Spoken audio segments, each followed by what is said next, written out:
Why is it so difficult to achieve what you want? Why do challenges always seem so tiring? And why does suffering constantly accompany us in our lives? Thanks to this Zen story, you will understand how to free yourself from the obstacles that prevent you from feeling good. You will learn how to let go and also how to welcome. Thanks to what you will listen to, you will be able to make your wishes come true and make your discomfort leave you. So follow the video to the end to truly understand the meaning of this spiritual story, welcoming and letting go, and finally achieving inner peace. But before continuing, subscribe to the channel, turn on notifications, and share the video. In this way, you will help us produce new content every day for your spiritual growth. In a remote monastery immersed in quiet, surrounded by centuries-old trees and permeated by the scent of incense, the elderly Buddhist monk Durga dispensed his wisdom to those in search of personal growth and balance. Among these is a young woman, Monica, marked by the disappointments of life, anxious to learn how to overcome the challenges and suffering of her existence. The sage, having noted the purity of her heart, did not require further prayer and began to tell her how to move towards personal growth and emotional awareness in order to welcome her spiritual awakening. What you will have to learn are the arts of welcoming and letting go. I will explain how to do it and guide you towards inner peace. So here is the art of acceptance, continued the monk, as the sunset light painted golden shades on the walls of the monastery. Letting go of what goes away and welcoming what comes. It's like sailing in harmony with the river's current without opposing its flow. Often our mind rebels, tries to take a different path, but this is useless. The young woman nodded, trying to absorb the wise monk's words. Letting go means not resisting the currents of life, Durga explained, but letting things take their course naturally.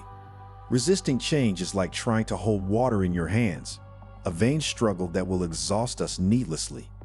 Trust in creation and in the spirit serves to give us the open-mindedness to get where we want anyway.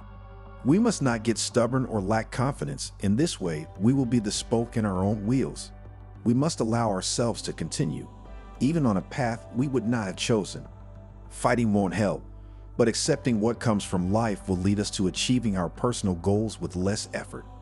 Letting go is not easy but necessary for our mental well-being, Durga added. We often want to believe that something we love can only do us good, when in reality it is destroying us. The awareness that these things are toxic for us must push us to let them go. At this point, acceptance comes to our aid. Understanding that we are not guilty, but only incompatible, allows us to go further and find our mental peace, our emotional well-being. The young woman began to feel the monk's words enter her and was able to finally understand, becoming moved by such wisdom. Welcoming, Durga continued, represents the act of embracing the present moment without prejudice, accepting what life offers us without condemning it. Opening up to the present, rather than remaining anchored to the past or projecting ourselves into the future, allows us to experience the new without preconceptions, giving us the opportunity to grow and achieve the spiritual awareness we seek. Welcoming implies nourishing one's emotions, even if unpleasant, and finding freedom beyond their limitations. Keep in mind, welcoming isn't just something physical, like a hug. Welcoming is a caress to the soul, which can heal deeply. It can lead to realization and understanding our real emotions, and at that point to stop fearing them or being slaves to them. Durga continued by giving practical examples that Monica could understand. What the caterpillar sees is an imminent end, a path that is interrupted, an obstacle on the path that it has always traveled. Observing him, we could see him heading towards the end of his life. In reality, what he abandons is a past life, with nothing left to offer except a prison made of his own body. Whether he wants it or not, his transformation will happen, and even if he fears it, he won't be able to avoid it. What you will get by accepting change, and that path that cannot change, will be a butterfly life. Letting go of that old life, accepting that things have to be this way, is what leads us to welcome the new. If we are not open, nothing will ever arrive. We are the ones who attract change if we remain open and proactive. But Monica seemed to have a question, a doubt that distorted her expression, so Durga listened to her. Master, does this mean that I have to suffer whatever happens regardless?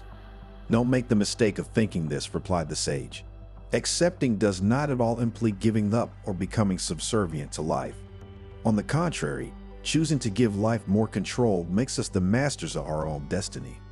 It is not life that imposes itself, but our understanding and accepting it that allows us to ensure that it does its positive duty towards us.